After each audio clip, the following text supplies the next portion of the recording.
There's a lot that goes into demonstrating.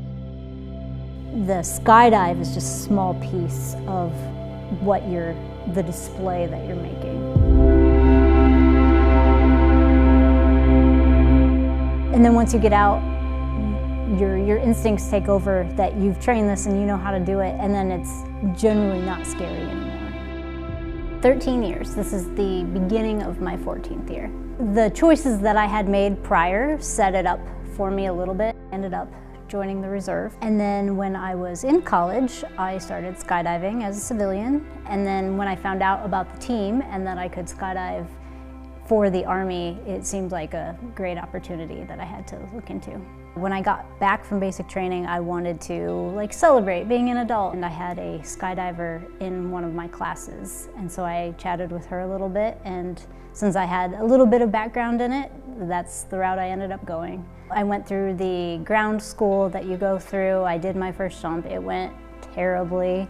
Didn't do anything they told me to do, and I lost both my instructors, and I pulled at 10,000 feet and I landed in a cornfield, so I've gotten a little bit better since then. So I just kept at it, and I made it through, started jumping on my own. I went on a deployment, and when I came back, I had decided that I was going to try out for the Golden Knights. I'm just coming up on 8,000 jumps. It definitely is mentally and physically exhausting to do that, but that's the best way to prepare for competition, and you still have that performance anxiety. So the best way to combat that is to just do as much training as you can and trust yourself and trust your training that you'll know how to perform when you get out of the airplane. We're going to dirt dive, what we're going to go through. So you want to take care of any of those unknowns and get rid of any of the variables that you can and make sure those are set.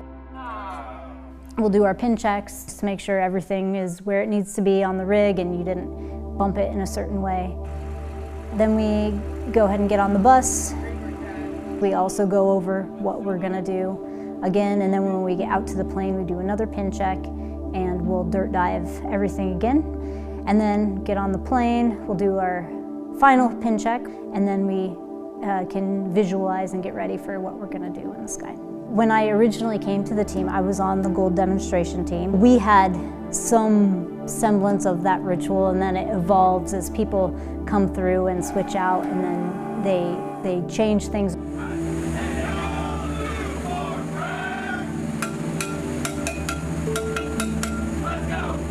It was kind of cool to come back to that and to get to experience that again, because it takes a little bit to learn. Gives you that cohesion with the group. Right before we're about to get out, we'll do handshakes with each other, and a lot of people have individual handshakes. Those handshakes can be an inside joke with that person. So that's just kind of a little bit of a flavor of the current team.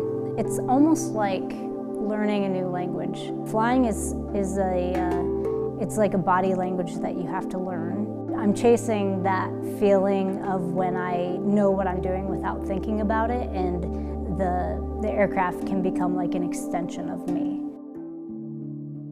The World Meet in 2016, my women's four-way team won that year, and it was kind of the culmination of a 6-year project. And in 2018 at the World Meet, I was on the 8-way team, and we won there too. I was only the second woman in skydiving history to be an 8-way world champion. Last year, 2021, 2 other women were added to that, but it's a pretty small group there. One competition that I'll never forget was at US Nationals. It was with my women's 4-way team, and we were the first women's team to get on the podium at US Nationals. So we got 3rd place. Done plenty where I've gotten gold and silvers, but that 3rd place was pretty great. There's been 26 women in jumping positions on the team. The women's 4-way team was done, and I was the only one that was continuing on. In competition, I had to really self-advocate for myself to be a part of the A-team open lineup for 4-way. I convinced them that I at least deserved a shot. Nobody ever looked back after that. If it's something that you want to do, it's just gonna take, you just have to be your own advocate. I don't think that a lot of women consider that it's something they can do. You know, on the road, I've had so many people come up to me, I didn't know women could do this, which is why representation is so important. There are certain gender stereotypes that we're getting better about, but some of those stereotypes would not have expected women to be skydivers or in the military. It's just kind of crossing that threshold. I have had a lot of women reach out to me and say that they saw me at a competition or they saw me jumping and that meant a lot to them. I think that I have been able to kind of show people that these things are possible for women. I'm just here, like everybody else, like trying to make skydiving my life.